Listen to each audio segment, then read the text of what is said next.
States are facing a massive shortage of vaccines across the length and breadth of India, bringing the vaccination drive to a complete halt for many states who just don't have vaccines to give to the 18 to 44 age group. At least 10 state governments are floating global tenders to acquire the requisite stock of vaccines. On Tuesday, Delhi, Karnataka, Andhra Pradesh and the Telangana governments have decided to issue global tenders for procurement of COVID-19 vaccines as the domestic supply has dried up. It can't keep pace with the rising demand. Now, while the states of Uttar Pradesh, Maharashtra and Orissa have also issued global tenders for procuring vaccines as quickly as possible, this beckons the big question. Are all states now just going to be fending for themselves as far as vaccine is concerned? Let's go right across to Arvind Gunasekar joining us with the very latest. Arvind, the centre has not enough vaccines to give states. States are now floating their own global tenders. Are Indian states going to be competing amongst themselves for vaccines? That's what it looks like.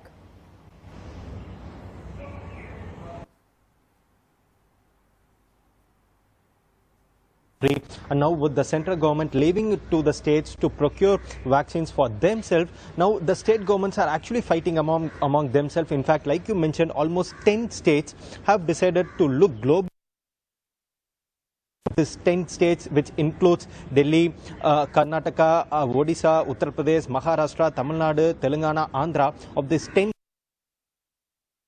gone ahead and then they have actually floated a global tender for procurement of almost 40 million doses of COVID vaccine for a span of 6 months, and all other 9 states are also likely to vote in a couple of days. So that begs a very important question. It looks like the Delhi Chief Minister has tweeted each other for the procurement of vaccine. In fact, when all the 10 states go for global procurement of vaccine, so that comes a very important question because only those vaccines that have been cleared by the Drugs Controller General of India can be imported in India. So in that case, only one foreign vaccine, that is Sputnik, alone has been cleared by the Drugs Controller General of India. So all these 10 states will be fighting among themselves for procuring this particular vaccine. So another very important point that we have come across after speaking to our sources in all the state governments, is that the state budget, the fund for this procurement of vaccines will be borne by the state budget. So the state governments have to take care of this expenses also.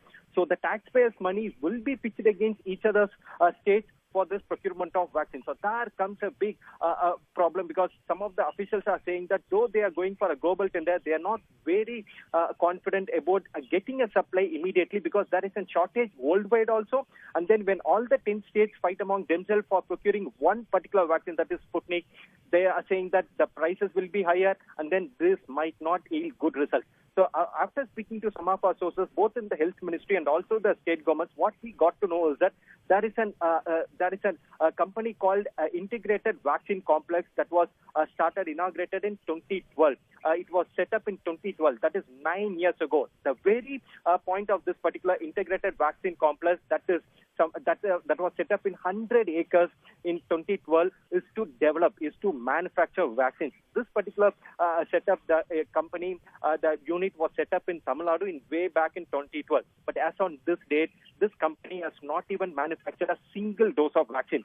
So after sleeping for over 9 years, all of a sudden when the government realized that there is an acute shortage of vaccine, in March this year, government has issued a tender asking the private companies, the private manufacturers of vaccines, to take over this particular company, to set up a production unit for their vaccines in this particular company in Chengalpattu district of Tamil Nadu. And what we are being told is that in March, a tender was floated by the HLL, and then they were in talks with Bharat Biotech to produce Bharat Biotech's Covaxin in this particular unit. But what we are being told is that as of this moment, it has not been materialized.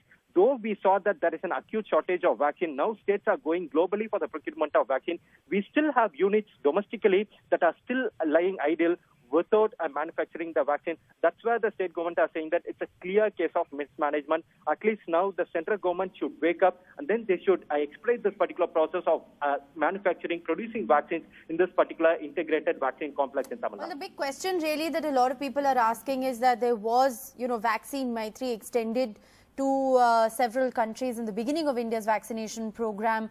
Why is a similar courtesy not being extended to states? Why are states being left to fend for themselves, fight amongst each other for global tenders to procure vaccines, especially for those within the age group of 18 to 44? Big questions there that need answers. Appreciate you, Arvind, for joining us for the very latest.